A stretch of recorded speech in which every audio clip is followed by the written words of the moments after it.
The story of Abimelech 3 begins in the book of Judges, chapter 8, with his father Gideon, who was the fifth judge of Israel, and a brave warrior who led Israel in defeating the Midianites. More on him later. Abimelech 3 is unique in that, unlike the other Abimelechs we've discussed, his name was not a kingly title, but rather his true name, given by his Israelite father. After Gideon's death, Abimelech, who was one of Gideon's 72 sons, sought to make Israel a kingdom, and he was the first to try and do so. Abimelech's mother was a Canaanite concubine from Shechem. So Abimelech went to Shechem to make his appeal to his uncles. He said, "Ask the leading citizens of Shechem whether they want to be ruled by all 70 of Gideon's sons or by one man. And remember that I am your own flesh and blood."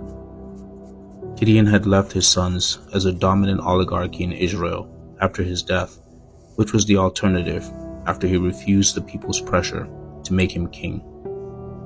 Once the citizens heard Abimelech's message, they banded behind him since he was their relative. They gave him money, which he used to hire a group of followers that rounded up his 70 half-brothers and killed them all at once, therefore establishing himself as king. The only one to escape was his youngest brother named Jotham. Later, while Abimelech dwelled in a different city called Arumah, the citizens of Shechem grew tired of him and looked to another leader to lead a rebellion against him. After receiving word of this, Abimelech revolted and attacked the city of Shechem and completely laid it to waste. He advanced into the town of Thebez to continue his destruction of the rebellion. All the people were forced into a strong tower within the town. As Abimelech had geared up to attack the tower, a woman on top of the tower threw down a millstone that landed on Abimelech's head and crushed his skull. With his last breath, he commanded his young armor-bearer to kill him with his sword, so that his death couldn't be credited to a woman. Abimelech's kingdom came to an end after only 3 years.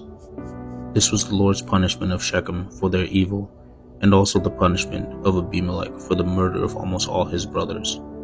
This all fulfilled the curse that Jotham had prayed on Abimelech after escaping death from his own flesh and blood.